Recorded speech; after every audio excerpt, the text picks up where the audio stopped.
स्वागत है आप सभी का अपने यूट्यूब चैनल टीएमसी नॉलेज में। और आइए देखते हैं, आज एक महत्वपूर्ण टॉपिक है अनुच्छेद 246। तो आज हम अनुच्छेद 246 के विषय में जानेंगे कुछ बातों को, इम्पोर्टेंट जो जानकारियां हैं इसके संबंध में कि अनुच्छेद 246 का संबंध है क्या है और संविधान में इसके तहत क्या प्रावधान किए गए हैं। तो आइए शुरू करते हैं और देखते हैं। भारतीय संविधान का अनुच्छेद जो 246 है वो संघ और राज्य सरकारों के बीच विधायी शक्तियों के विभाजन को स्पष्ट करता है। अर्थात इसका मतलब है कि ये जो 246 है, इस अनुच्छेद में ये प्रावधान किया गया है कि भारत में जो संघ सरकार हैं और जो राज्य सरकारें होती हैं, हालांकि इसको हम लोग केंद्र सरकार कहते हैं, जबकि आप ये भी जान लीजिए कि संविधान में कहीं भी केंद्र सरकार का जिक्र नहीं किया गया है, उसे संघ सरकार ही कहा गया है। ऐसे व्यवहार में हम लोग केंद्र सरकार बोलते हैं। तो अनुच्छेद 246 के तहत संघ सरकार और राज्य सरकारों के बीच में विधायी शक्तियों का, यानी कि शक्तियों का विभाजन हुआ है, शक्तियों को बांटा गया है, तो उसी से संबंधित ये प्रावधान किए गए हैं और इसे संविधान के 7वीं अनुसूची में उसको उल्लेखित किया गया है। यानी कि 246 कहाँ है, 246 अनुच्छेद है और अनुसूची कौन सी है, तो 7वीं अनुसूची है। तो अनुच्छेद 246 और 7वीं अनुसूची में केंद्र और संघ सरकार और राज्य सरकारों के बीच में विधायी शक्तियों का विभाजन हुआ है और उसके प्रावधान को इसमें किया गया है। और इस 7वीं सूची के अंतर्गत में 3 सूचियों का इसमें वर्णन किया गया है, 3 सूचियों को बताया गया है, और जिसे हम संघ सूची, राज्य सूची और समवर्ती सूची के नाम से जानते हैं। आप ये जानते भी होंगे।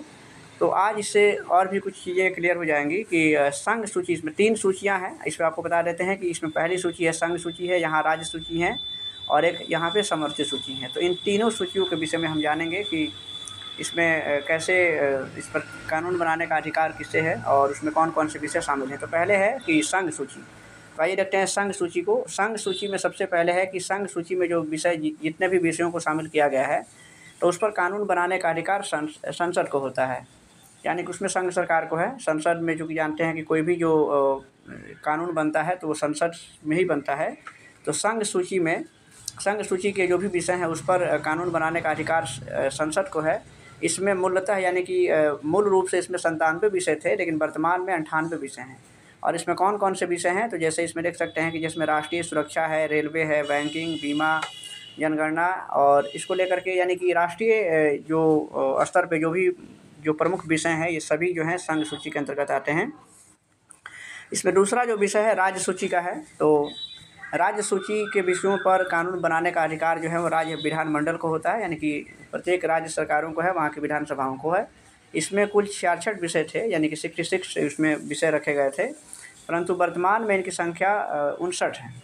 और इसमें कौन कौन से विषय शामिल हैं, तो जैसे कि लोक व्यवस्था है, यानी कि राज्य के अंतर्गत पुलिस, कृषि और भूमि, यानी कि भू राजस्व से संबंधित जो भी कुछ बनते हैं, तो जो उसके तहत जो कानून बनते हैं, इन सभी विषयों को, ये सब पंचायत भी इसके अंतर्गत हैं, तो इन सभी विषयों को राज्य सूची में शामिल किया गया है, क्योंकि इस पर कानून बनाने का अधिकार सिर्फ राज्य सरकार को है।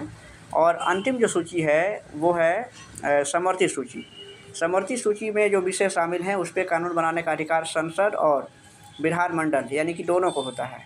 यानी कि जो देश की जो संसद है वो भी कानून बना सकती हैं और राज्य विधानमंडल भी बना सकते हैं। ये कॉमन सब्जेक्ट होते हैं, ये कॉमन विषय होते हैं जो दोनों के लिए हैं। और उसमें बहुत सारे ऐसे विषय हैं, लेकिन इसमें कंडीशन है कि अगर टकराव होता है, अगर संसद और राज्य विधानमंडल ने जो कानून बनाया है और अगर दोनों में मतभेद की स्थिति आती है या टकराव की स्थिति आती है, तो उसमें संसद के द्वारा जो बनाया गया कानून है वही प्रभावी होगा और उसी को मान्य किया जाएगा।